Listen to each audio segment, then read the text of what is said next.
క్రీస్తునందు ప్రియ సహోదరులైన మీ అందరికీ ప్రభు నామంలో శుభములు తెలియజేస్తున్నాం. యేసుక్రీస్తు ప్రభు వారు దేవుడని, తండ్రి అయిన దేవునితో సమానమైన వారు అని క్రైస్తవులుగా మనం యేసు ప్రభు వారి దైవత్వం బేస్ చేసుకునే మన ఆత్మీయ జీవితాలను కట్టుకుంటున్న మన సంగతి ముందుగా గ్రహించాలి. యేసు ప్రభు వారు దేవుడని చాలామంది క్రిస్టియన్స్ నమ్ముతారు. ఇది మనకు తెలిసిన సంగతి. కానీ యేసుక్రీస్తు దైవత్వ విరోధులు కొంతమంది మన సంఘాల్లో రహస్యంగా జొరబడి యేసుక్రీస్తు ప్రభు వారు తండ్రి అయిన దేవునితో సమానమైన వారు కాదని ప్రకటిస్తున్నారు. వాక్యాన్ని వక్రీకరించి విశ్వాసుల్ని తప్పుడు మార్గంలో నడిపిస్తున్నారు. ఈ విషయంపై క్రైస్తవ సంఘాలన్నీ చాలా అలర్ట్గా ఉండాలి. క్రీస్తు దైవత్వ విరోధులు ఏం చేస్తారంటే యేసుక్రీస్తు డివైన్ నేచర్కి సంబంధించిన వచనాలను వక్రీకరించి వ్యాఖ్యానం చేయడానికి ట్రై చేస్తారు. ఆయన దైవ లక్షణాలను కూడా అపార్థం చేస్తారు. అయితే ఎంతమంది ఎన్ని ప్రయత్నాలు చేసినా యేసుక్రీస్తు వారు దేవుడు కాదని నిరూపించడం అసాధ్యం అనుకోండి, అది వేరే విషయం. నిజం ఏంటంటే వాక్య అవగాహన తక్కువగా ఉన్న విశ్వాసులను మోసం చేసేవారు ఉన్నారు. కాబట్టి యేసుక్రీస్తు వారి దైవత్వానికి సంబంధించిన విషయాలపై ఈ టైంలో లోతైన అవగాహన మనం కలిగి ఉండడం చాలా ముఖ్యం. అందుకే యేసుక్రీస్తు దైవత్వం అనే అంశాన్ని అనేక కోణాల్లో డీప్ స్టడీ చేయడానికి ప్రయత్నం చేద్దాం రండి. ఇందులో మొదటి భాగంగా యేసుక్రీస్తు ప్రభు వారు దేవుడిని నిరూపిస్తున్న అత్యంత ప్రాముఖ్యమైన 3 లేఖన భాగాల్ని మనం పరిశీలించేద్దాం. అనేకమైన వచనాలు ఉన్నాయి, కానీ ప్రాథమికంగా మన అవగాహన పెంచుకునేందుకు ఇప్పటికి 3 వచనాలను ధ్యానించడానికి ట్రై చేద్దాం. ఫస్ట్ వచనాన్ని మాత్రమే ఈ వీడియోలో స్టడీ చేద్దాం. మిగిలిన వచనాలను నెక్స్ట్ వీడియోలో స్టడీ చేయడానికి ట్రై చేద్దాం. ముందుగా నెంబర్ 1, యోహాను సువార్త 1వ అధ్యాయం. ఈ రిఫరెన్స్ మనకు బాగా తెలుసు. యేసుక్రీస్తు వారు దేవుడిని నిరూపించేందుకు ఈ వచనం అనేక సార్లు ప్రస్తావన చేస్తారు థియాలజియన్స్. అయితే యేసుక్రీస్తు ప్రభు డివైన్ నేచర్ని తిరుగు లేకుండా నిరూపించిన ఈ వాక్య భాగం ఎంత ప్రాముఖ్యమైనదో చెప్పాలంటే, కొంతమంది ఈ వచనాన్ని కాదనలేక లేకపోతే దాన్ని వ్యాఖ్యానించడానికి వీలు లేక వీళ్ళు ఏం చేశారంటే వారు తమ సొంత బైబిల్ ప్రింట్ చేసుకొని యోహాను సువార్త తర్జుమానే మార్చేశారంటే మీరు ఆలోచించండి. దీనిని బట్టి ఈ వచనం ఎంత ఇంపార్టెంటో మనకు అర్థమవుతుంది కదా. అందుకే ఈ వచనాన్ని స్టడీ చేద్దాం. స్టడీ చేసే ముందు ఈ 3 విషయాలను గుర్తుపెట్టుకోవాలి.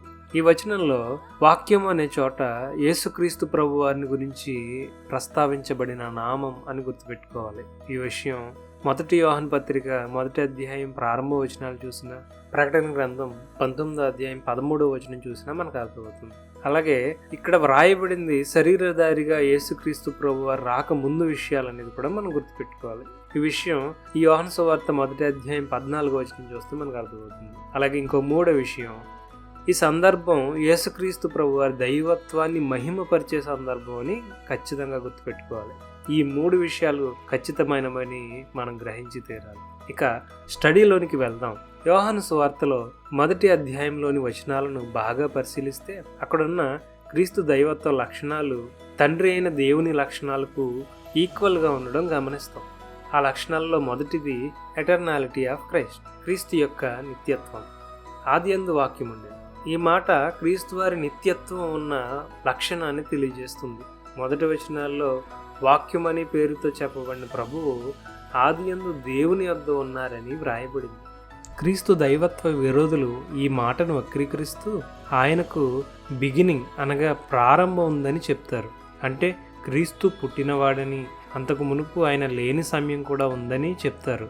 కొంతమంది ఆయన ఉన్నాడు కానీ ప్రత్యేకమైన వ్యక్తిగా ఉనికిలో లేడని, తండ్రి అయిన దేవునిలో ఉండి ఆది అనబడిన సమయంలో ఉనికిలోనికి వచ్చాడని చెప్తారు. ఈ 2 వ్యాఖ్యానాలు కూడా తప్పే. అసలు అక్కడ ఉన్న విషయాన్ని సరిగా అబ్జర్వ్ చేస్తే ప్రభు యొక్క నిత్యత్వాన్ని ఈ వచనాలు ప్రకటిస్తున్నాయనే అర్థమవుతుంది. ఆదియందు వాక్యం ఉండెను అన్నారు, పుట్టెను అనలేదు. వాక్యమైన ఆ ప్రభువు లేకుండా ఏదీ కలుగలేదని చెప్పబడింది కింద వచనాల్లో. ఇంకా చెప్పాలంటే యేసుక్రీస్తు ప్రభువు ఉన్నవాడు అని తండ్రి అయిన దేవునితో పాటు ఆయన రొమ్మున ఆనుకున్నవానిగా ఇదే యోహాను సువార్త 1వ అధ్యాయం 18వ వచనంలో ప్రభువుని గురించి చెప్పబడింది. ఈ యోహానే తన మొదటి పత్రికలో ప్రారంభ మాటల్లో కూడా ఇదే విషయాన్ని మరింత స్పష్టంగా చెప్పడం జరిగింది. ఆది నుండి ఉన్న జీవవాక్యాన్ని యేసుక్రీస్తు ప్రభు వారిని గురించి ప్రస్తావించాడు యోహాను.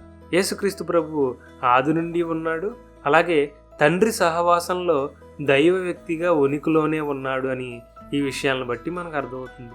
తండ్రిని గురించి కొన్ని వచనాలు మనం ఆలోచిస్తే ఆయన మొదటివాడు కడపటివాడు అని ఏ విధంగా అయితే చెప్పబడిందో అదేవిధంగా యేసుక్రీస్తు ప్రభు వారిని గురించి కూడా ఆయన మొదటివాడు కడపటివాడు అనే ప్రకటించబడింది. యెషయా గ్రంథం 48వ అధ్యాయం 12వ వచనం కానివ్వండి, 41వ అధ్యాయం 4వ వచనం కానివ్వండి, తండ్రి అయిన దేవుని గురించి ఆయన మొదటివాడు కడపటివాడు అని చెప్తుంది. అలాగే ప్రకటన గ్రంథం 1వ అధ్యాయం 18వ వచనం, 2వ అధ్యాయం 8వ వచనము, 22వ అధ్యాయం 13వ వచనం, ఈ వచనాలన్నీ యేసుక్రీస్తు ప్రభు వారిని మొదటివాడు కడపటివాడుగా అలాగే ఆల్ఫా ఒమేగాగా ఆయన గురించి చెప్పడం అనేది మనం గమనిస్తాం. ఈ రెండు విషయాలు మనకు అర్థమవుతున్నాయి. దీనిని బట్టి తండ్రి అయిన దేవునితో సమానంగా యేసుక్రీస్తు ప్రభు వారిని గురించి కూడా చెప్పడం మనం గమనిస్తాం. ఆయన యొక్క నిత్యత్వ లక్షణాలను కూడా తండ్రితో సమానంగా చూపించడం కూడా మనం గమనిస్తాం. నెక్స్ట్ రెండో విషయం ఏంటంటే క్రైస్ట్ ఈజ్ అవర్ క్రియేటర్. యేసుక్రీస్తు మన సృష్టికర్త. క్రీస్తు దైవత్వ విరోధులు యేసుక్రీస్తు పుట్టిన వాడని చెప్పే ప్రయత్నం చేస్తారు. తండ్రి మొదట సృష్టించింది యేసుక్రీస్తునే అని అంటారు. కానీ యేసుక్రీస్తు ప్రభు దేవుని సృష్టిలో ఒకడు ఏమాత్రం కాదు. ఎందుకంటే ఆయన సృష్టికర్తగా బైబిల్లో అనేక సార్లు ప్రకటించబడ్డారు కాబట్టి. యోహాను సువార్త 1వ అధ్యాయం 2వ వచనంలో సమస్తము ఆయన మూలంగానే కలిగినని, 3వ వచనంలో కలిగి ఉన్నది ఏది ఆయన లేకుండా కలగలేదని వ్రాయబడింది. అంటే సృష్టిలో ప్రతి ఒక్కటి యేసుక్రీస్తు మూలంగా సృష్టించబడింది. దృశ్యమైన ప్రకృతి అయినా, అదృశ్యమైన లోకాలైనా, మనుషులు బంధించబడిన కాల సమయములైనా ఏవైనా ఆయన మూలంగానే సృష్టించబడ్డాయి. దీనిని బట్టి సృష్టికర్త అయిన ప్రభువును సృష్టింపబడిన వాడని చెప్పడం అవివేకమే అవుతుంది, లేదంటే కావాలని చేసే వక్రీకరణ అవుతుంది. ప్రకృతి కలిగింది ప్రభువు వల్లనే, పరలోకము దూతలు కలిగింది ఆయన ద్వారానే. అంతెందుకు మానవులంతా కూడా యేసుక్రీస్తు వారి మూలంగానే కలిగారు. కొరింథీయులు రాసిన మొదటి పత్రిక 8వ అధ్యాయం 6వ వచనము, కొలస్సీలు రాసిన మొదటి పత్రిక 16వ వచనము, ఈ రెండు వచనాల్లో మీరు ఆలోచన చేస్తే ఇంకా స్పష్టంగా యేసుక్రీస్తు ప్రభువారిని గురించి వ్రాయబడింది. అంటే ఆదియందు దేవుని యొద్ద ఉన్న క్రీస్తు సృష్టికర్తగా ఉన్నవాడు తప్ప సృష్టిగా కాదు.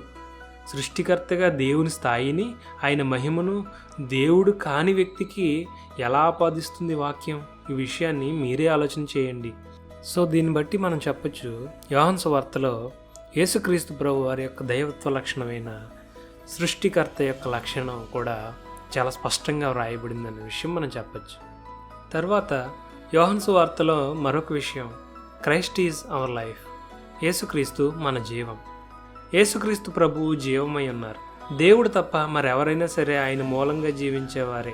జీవాధిపతిగా ఉండే దేవుని లక్షణం మరెవరికి వర్తించడానికి వీల్లేదు. ద్వితీయోపదేశకాండం 30వ అధ్యాయం 20వ వచనం కానీ, అపోస్తలుల కార్యాలు 17వ అధ్యాయం 25వ వచనం కానీ దేవుని యొక్క జీవాధిపత్యాన్ని గురించి వ్రాయబడడం జరిగింది. ప్రతి జీవి తన ఉనికి కోసం దేవుని పైన ఆధారపడి బ్రతుకుతుంది. దేవునికి వేరుగా స్వజీవాన్ని కలిగి ఉండే జీవరాశి ఎక్కడా లేదు. ఒకవేళ అలా ఉంటే వారు కూడా దైవత్వం కలిగిన దేవుడనే చెప్పాలి. మనం ఆయన యందు బ్రతుకుచున్నామని, చలించుచున్నామని, ఉనికి కలిగి ఉన్నామని అపోస్తలుల కార్యాలు 17వ అధ్యాయం 28వ వచనం చాలా స్పష్టంగా చెప్తుంది. దీన్ని బట్టి మనకు అర్థమవుతుంది, తండ్రి అయిన దేవుడు జీవాధిపతిగా జీవాన్నిచ్చేవాడుగా కనపడుతున్నాడు. అలాగే దేవునిచే సృజించబడిన మొదటి మానవుడైన ఆదాము గురించి చూస్తే ఆదాము జీవించు ప్రాణి అని చెప్పబడింది. ఇక్కడ మనం గమనించాల్సిన ముఖ్యమైన విషయం ఏంటంటే యేసుక్రీస్తు ప్రభువు కూడా తండ్రి అయిన దేవునిలాగే జీవముగా జీవింపచేసేవాడుగా ఉన్నాడే తప్ప జీవించేవాడుగా, ఇంకొకరి మూలంగా జీవాన్ని పొందుకున్నవాడిగా మనం ఎక్కడా చూడం. ఆయన జీవాధిపతిగా చెప్పబడ్డాడు. ఆయనే జీవమై ఉన్నాడు. ఆయన జీవమునకు ఆది కానీ మూలం కానీ ఏమీ లేదు. తండ్రిలాగే ఆయన కూడా ఉన్నవాడు. ఈ విషయాలన్నింటిని బట్టి యేసుక్రీస్తు ప్రభువు తండ్రితో సమానమైన దేవుడిని చెప్పడం తప్ప వేరొక ఆప్షన్ లేదు. వేరొక వివరణ ఇవ్వడానికి ప్రయత్నిస్తే అది వక్రీకరణ అవుతుంది. అలాగే యేసుక్రీస్తు ప్రభు వారి యొక్క దైవత్వాన్ని గురించి వక్రీకరించడానికి ప్రయత్నం చేస్తే వేరొక క్రీస్తుని ప్రకటించినట్లు అవుతుంది తప్ప బైబిల్లో ఉన్న క్రీస్తుని ప్రకటించినట్లు అవదు. సో యేసుక్రీస్తు ప్రభు యొక్క దైవత్వ లక్షణాలను చాలా స్ట్రాంగ్గా ప్రూవ్ చేస్తున్న వచనాల్లో యోహాను సువార్త సందర్భాలు చాలా దృఢమైనవి, ప్రాముఖ్యమైనవి అని మనం గుర్తించాలి. మరొక ప్రాముఖ్యమైన వచనాన్ని తర్వాత వీడియోలో స్టడీ చేద్దాం. అందరికీ వందనాలు.